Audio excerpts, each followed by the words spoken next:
সুরজেশন হল ছাত্রলীগের যত অপকর্ম রয়েছে তত অপকর্ম সাদিক কায়েমেরও রয়েছে। আপনার আবরার ফাহাদ হত্যাকাণ্ডের সময় সে ছাত্রলীগের পক্ষ হয়ে মিছিল করেছে। আমরা সাদিক কায়েমকে সবসময় একটা হল ছাত্রলীগের প্রেসিডেন্ট প্রার্থী হিসেবেই চিনেছি। আমার হাত দুইবার ভেঙেছে। এই হাত ভাঙার পিছনে হামলা করেছিল সুরজেশন হল ছাত্রলীগ। শুধু আমি যে তখন রক্তাক্ত হয়েছি তা না, আমার সাথে আমার অন্তত 24-25 জন সহযোদ্ধাও রক্তাক্ত হয়েছে। তা আমাদের এখানে হামলা করেছিল সূর্য সেন হল ছাত্রলীগ। সাদিক কায়েম কিন্তু এই সূর্য সেন হল ছাত্রলীগেরই একজন ডেডিকেটেড কর্মী ছিল।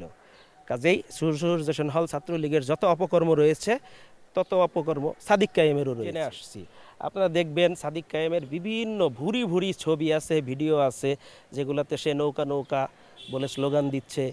সে সে নিজে মুজিব সেনা সেই স্লোগান দিচ্ছে।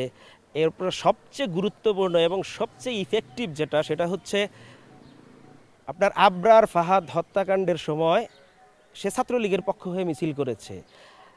2022 সালের 24-26 মে ছাত্রলীগের সাথে জাতীয়তাবাদী ছাত্র দলের একটি রক্তক্ষয়ী সংঘর্ষ হয় পরপর 2 দিন। প্রথম দিন 24 মে শহীদ মিনার এবং দোয়েল চত্বর এলাকা রণক্ষেত্র হয়ে যায়। 26 মে হাইকোর্ট প্রাঙ্গণ এবং দোয়েল চত্বর রণক্ষেত্র হয়ে যায়। সে সময়ও সে কিন্তু এই ছাত্রলীগের সাথেই মিছিল করেছে।